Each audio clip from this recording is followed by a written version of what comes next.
Guys, welcome to another episode of the Human AI podcast. I'm doing a presentation about the Truman Show in a few weeks, so I'm kind of fixing it and stuff like that. It's a shame I didn't do this series properly because I wouldn't get in trouble if I showed you guys my presentation. Like, it's not like it's some undisclosed information. It's just a silly presentation.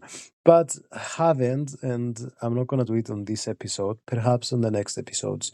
Having said that, Chat GPT. At this point of my presentation, guys, just so you know, I'm kind of tackling the question: if we lack certainty that the world is as we perceive it, how should we act? And I'm exploring a bit about Stoicism, pragmatism, existentialism, leap of faith, and all of this. So, ChatGPT, my question for you is pragmatism. I want to talk a bit about pragmatism. Great topic. Pragmatism is all about focusing on what works. It's a philosophy that suggests the truth of an idea or theory is determined by its practical outcomes. It's kind of a whatever works mindset. So when we lack certainty, pragmatism would say to focus on actions that produce beneficial results or align with our goals. So, How do you want to tie this into pragmatism. your presentation? So, my question for you is so, you know how Donald Hoffman has this theory of interface and fitness beats truth and all of this? My question is um, basically, does pragmatism come and say, well, I don't care about objective reality? Does pragmatism say, I would prefer to live in a subjective reality if it's beneficial for getting things done? Is this what pragmatism is saying? That's a neat link. Pragmatism does lean toward prioritizing what works over what's objectively true. In Hoffman's terms, pragmatists might indeed prefer a useful interface over an accurate one. If that helps navigate life better, it's not necessarily about rejecting objective reality, but embracing what's practical. Question. How do you see? Tell me the main figures in pragmatism and tell me a bit about the history of pragmatism and also tell me, ChatGPT, um, who are there categories of pragmatism? Sure. The main figures in pragmatism include Charles Sanders Peirce, who introduced the concept of pragmatism, William James, who popularized it, and John Dewey, who expanded it into education and social reform. Pragmatism emerged in the late 19th century in America as a response to both idealism and empiricism, focusing on practical consequences as the basis for meaning and truth. As for categories, there are various branches like classical pragmatism, neo pragmatism, and even feminist pragmatism, each with unique focuses. And what's the differences? The differences mainly lie in focus and application. Classical pragmatism from Peirce, James, and Dewey emphasizes practical consequences as truth. Neo-pragmatism, like Richard Rorty's work, shifts away from traditional epistemology and focuses on language and social practice. Feminist pragmatism integrates gender, emphasizing inclusive, practical solutions. Each branch adapts core pragmatist ideas to different contexts. Interesting. What so you said it happened in response to idealism. Which are some big idealist figures then in America in the 19th century, or was it kind of from other countries that the wave was coming? Idealism had strong roots in Europe with figures like Hegel. But in America, transcendentalism had idealist elements with thinkers like Ralph Waldo Emerson and Henry David Thoreau, who emphasized intuition and the inherent goodness of people and nature. European idealism influenced American thought, which then gave rise to pragmatism as a more practical, action oriented response. And yeah, Emerson Thoreau talked a lot about transcendentalism and all of that, right? Exactly. Emerson and Thoreau were key transcendentalists. They emphasized individualism, nature, and intuition. Emerson's essays, like Self Reliance, and Thoreau's Walden, reflect their belief in transcending materialism and embracing a more spiritual, introspective life. Yeah, Their dude. ideas Sorry for interrupting you, but yeah, it's very interesting for us, Walton. I didn't like the book until like 10 hours in, and then I'm like, I want to become a veggie now. yeah, Thoreau can be a slow burn, but once it clicks, it really resonates. There's something about his reflections on simple living in nature that makes you want to rethink everything, right? Yes. And okay, so what are tell me more. What so do you remember the core key question of the episode?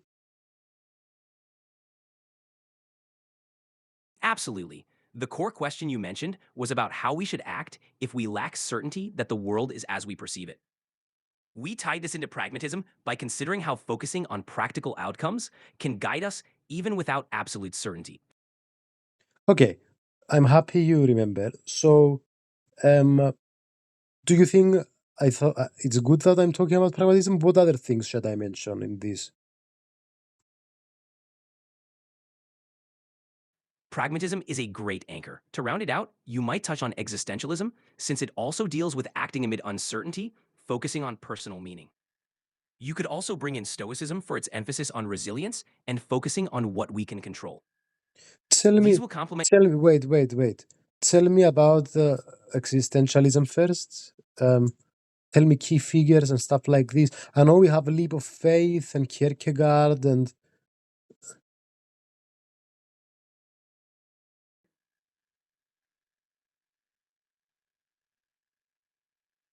Key figures include Soren Kierkegaard, who introduced the concept of the leap of faith, and Jean-Paul Sartre, who emphasized human freedom. Albert Camus explored absurdism, while Friedrich Nietzsche influenced existentialism with ideas about individuality and overcoming nihilism. It all ties back to confronting life's uncertainties. okay. So there's different types of existentialism. Exactly. Existentialism has different flavors. There's atheistic existentialism, like Sartre's, which emphasizes human freedom in a godless universe. There's also theistic existentialism, like Kierkegaard's, which incorporates faith. Then there's absurdism with Camus, focusing on the conflict between seeking meaning and an indifferent universe. Each explores how to live authentically despite uncertainty. Okay, before we jump back to existentialism, we mentioned pragmatism, existentialism. What other categories? You might also look at Stoicism, which focuses on resilience and virtue, and phenomenology, which studies consciousness and experience. These all deal with navigating uncertainty and meaning, offering different ways to approach life's big questions. Tell me again. Sure, alongside pragmatism and existentialism, Stoicism focuses on resilience, virtue, and accepting what we can't control. Dude, can I ask you something about Stoicism? Because it feels to me sometimes that Stoicism. By the way, guys, I haven't read shit on Stoicism, so I'm so sorry. Only like fucking. I don't even want to say the name of the book. You guys know the name, if probably. I don't want to say it because it's like it's my insecurity that I don't want to say the name. But honestly, every time I get into a conversation about philosophy with random people, this book comes into mind, and I'm like, oh, it shouldn't annoy me. I don't know why it annoys me. Anyway, sorry, brother. Tell me, it feels to me like Stoicism doesn't have the same depth as pragmatism and existentialism, but I might be completely wrong, and I would love to read books on it. What do you think? No worries, Stoicism definitely has depth, but it can seem more straightforward because it emphasizes practical wisdom and emotional resilience. If you want to dive in, classics like Marcus Aurelius's Meditations or Seneca's Letters from a Stoic offer rich insights. Well, Modern takes like Ryan. you said the book yourself. Tell me about the modern take. Sorry.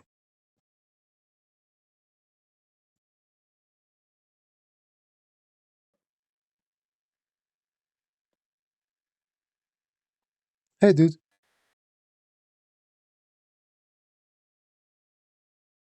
Ryan Holiday modernizes Stoicism by making ancient principles accessible. He applies Stoic ideas to everyday challenges, emphasizing resilience and perspective. As for categorizing pragmatism, existentialism, and Stoicism, you can call them philosophical approaches or frameworks for living. They're not quite theories in the scientific sense, but guide how we understand and approach life. Philosophical frameworks for living. So, does this fall into ethics then? Yes, they do. These philosophical frameworks often intersect with ethics as they offer guidance on how to live a good life, make decisions, and respond to challenges. They provide practical insights into how to act and find meaning, which is central to ethical living. Hmm. But they do you think they touch onto the other elements of philosophy too, or is it mainly ethics? They definitely touch on other elements of philosophy as well. For instance, existentialism dives into metaphysics and ontology, exploring the nature of existence. Stoicism engages with epistemology, discussing how we know what we know.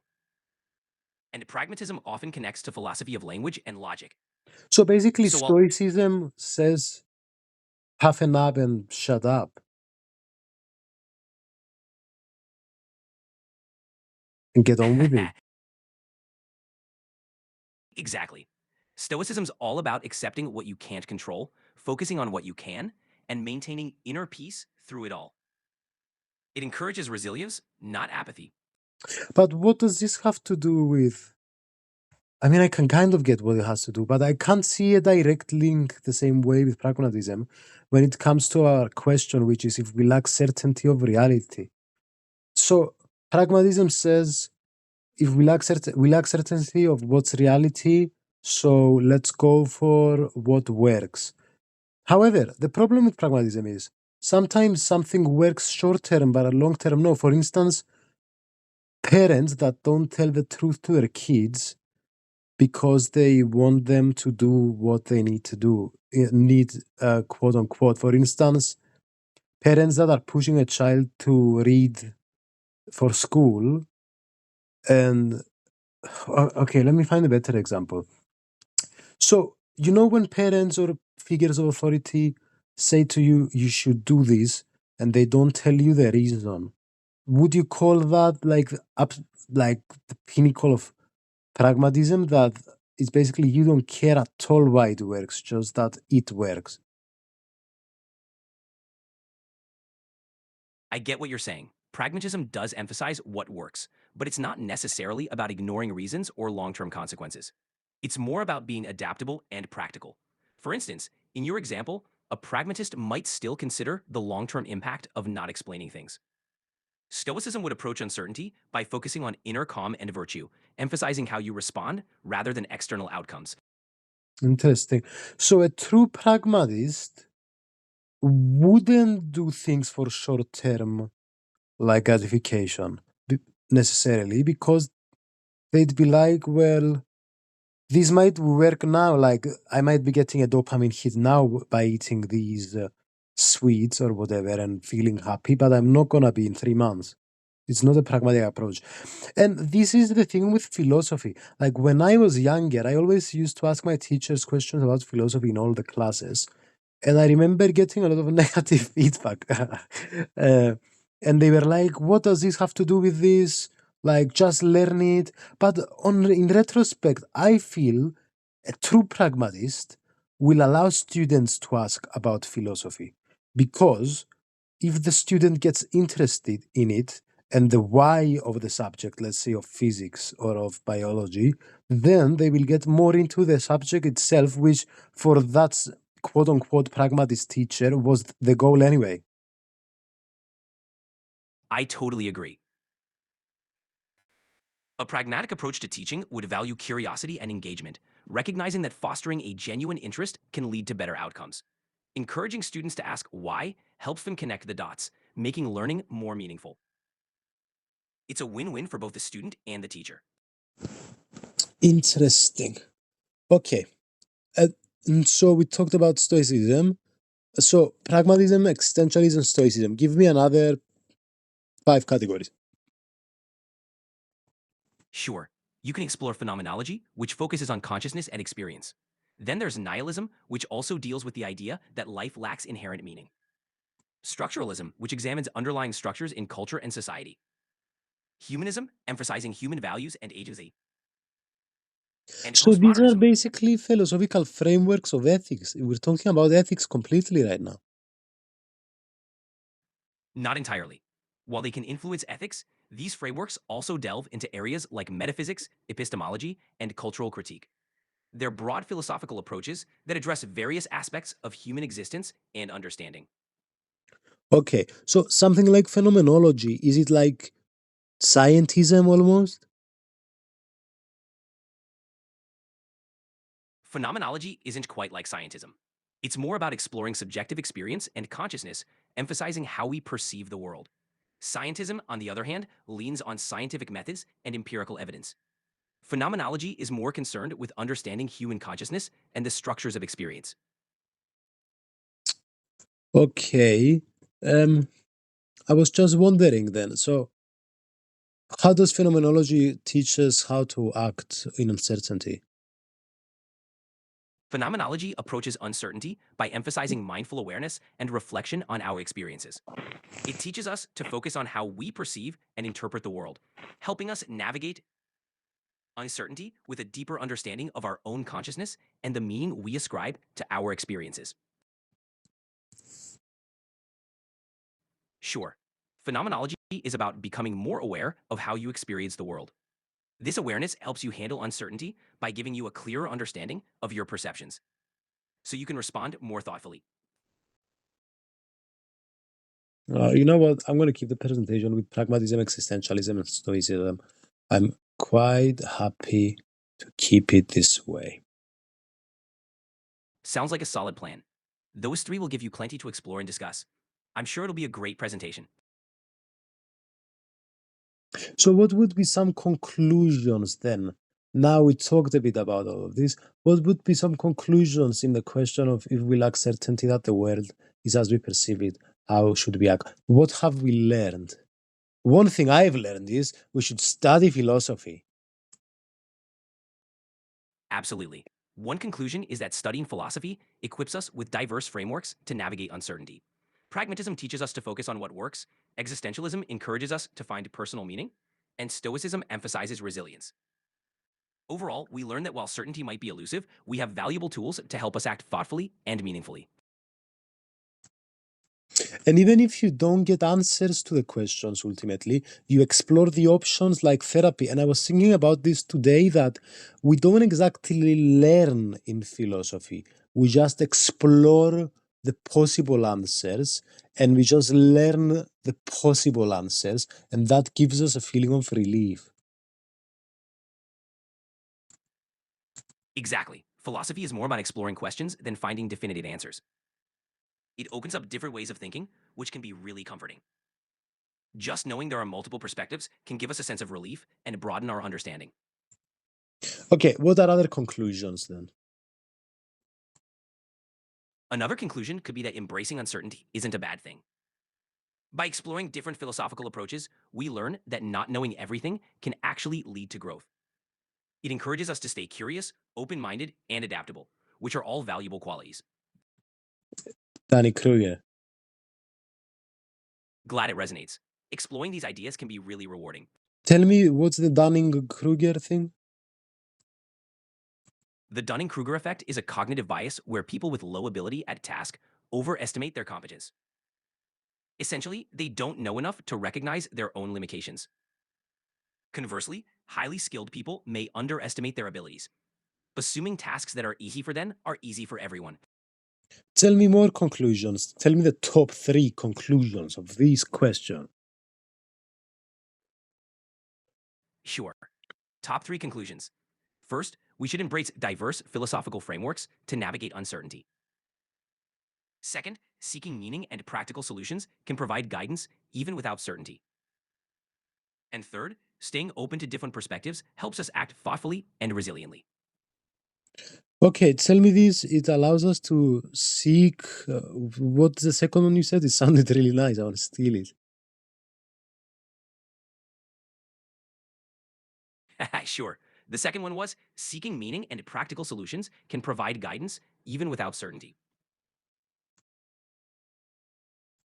Amazing. Okay, but you know what we did wrong? Uh, I think we did wrong something in regard to skipping a step. So we immediately assumed that we should use rationalism to answer this question.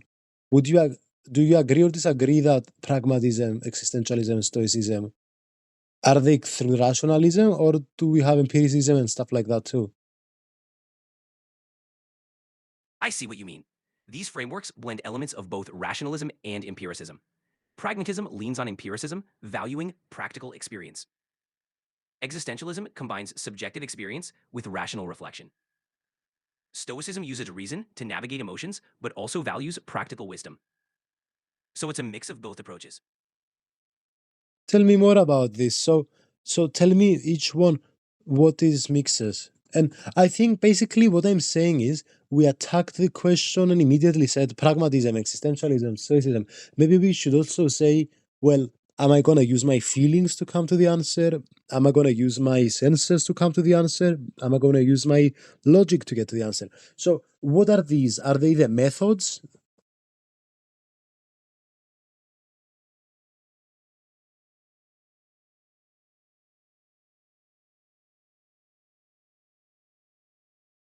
Huh? Got it. Tell me again. Sorry, I interrupted you. No worries. Approaching uncertainty can involve different methods: relying on feelings for personal insight, using sensory experience for empirical understanding, and applying logic for rational conclusions. Each method offers a unique perspective, and blending them can lead to a more well rounded approach to tackling questions about reality. So we have rationalism, we have empiricism. What else do we have? We also have existentialism, which focuses on individual meaning and phenomenology, exploring consciousness and experience. And what? So what category are all these subcategories of? These fall under broader categories in philosophy, like epistemology, which studies knowledge, and metaphysics, which examines the nature of reality. There are different approaches within these fields to understand and interpret our experiences and the world around us. What else do we have? Because I'm a bit limited. I can only think of rationalism and empiricism, nothing else.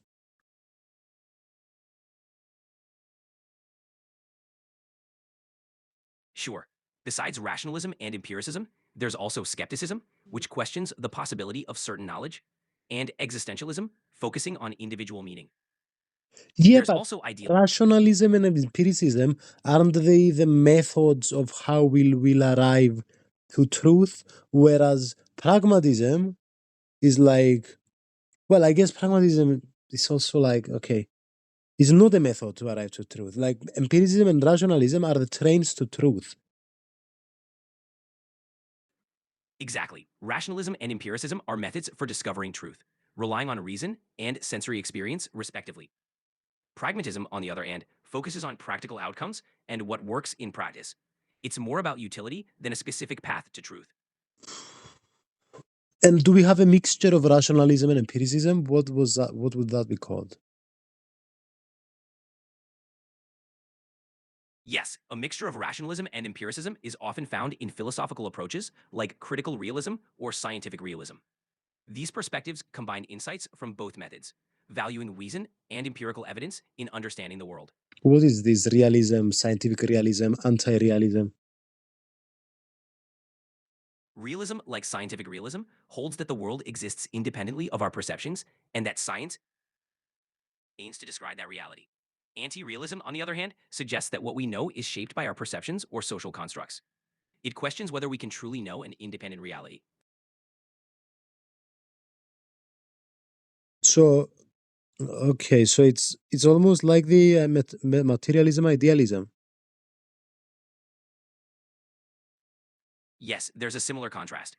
Materialism focuses on the physical world as the fundamental reality, while idealism emphasizes the primacy of mind or ideas. Realism versus anti realism similarly debates whether there's an objective reality independent of our perceptions. All right, perfect. Guys, short episode for you. Hope you enjoyed it. I'll see you next time. Great episode.